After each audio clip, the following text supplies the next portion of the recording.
splash of color in the Raleigh skyline, and a reminder that New Jersey Devils hockey is brought to you in part by Nextel, how business gets done.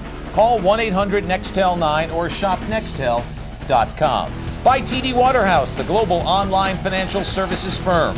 And by Ford Cars and Trucks, built for the way you live at your tri-state quality Ford store.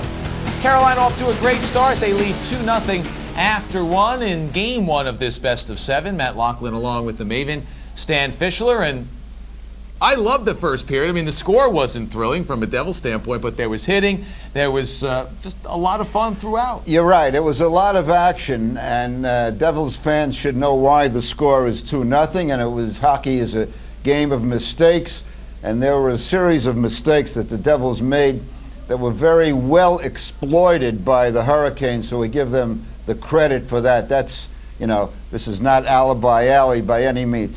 Now, first of all, you got Christian Berglund being put in the lineup. The kid played very well up to a point. Started out with a breakaway. This could have put the Devils ahead 1-0.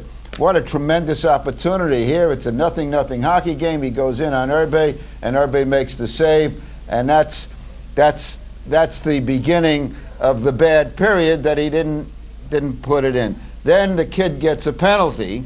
And of course, the penalty, you just don't want a penalty to happen with a team like Hurricanes before their crowd. Now holding the stick in the offensive zone, no good. And of course, he goes off.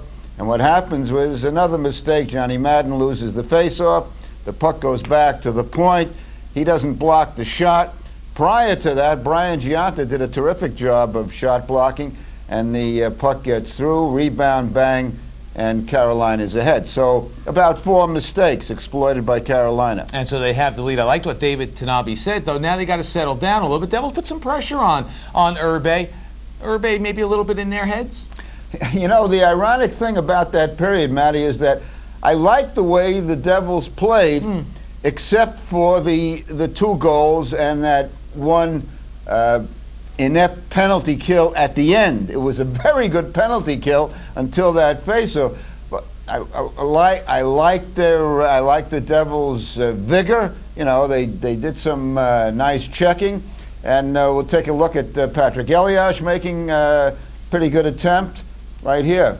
Urbe comes up. Yeah, Urbe makes the save. And if you're just joining us, the Devils are shorthanded tonight. Obviously, Scott Gomez still sidelined with a broken hand, and Stefan Richet's got a sore foot. He's back in New Jersey. And the Devils today find out that Joe Nieuwendyk is suffering from a stomach virus. He's not playing, and Peter Score's out. Nonetheless, Carolina's also without a key player, Glenn Wesley, the defenseman, and they lead 2-0. So, what is Kevin Constantine saying right now? Well, one thing he has to figure out is how to get a power play that works. It was really sad to watch the Devils' power play in that particular situation, because to me, they didn't even come close. You got to, first of all, they got to get somebody firing with Jimmy McKenzie in front of the net. Jimmy McKenzie's the perfect guy to block Urbe, but you got to get shots through, and they're not getting the shots through. The power play could be the Achilles heel of this team if they don't really straighten it out. What's the saying you have there? Is much something in adversity? Sweet are the uses of adversity. I was close.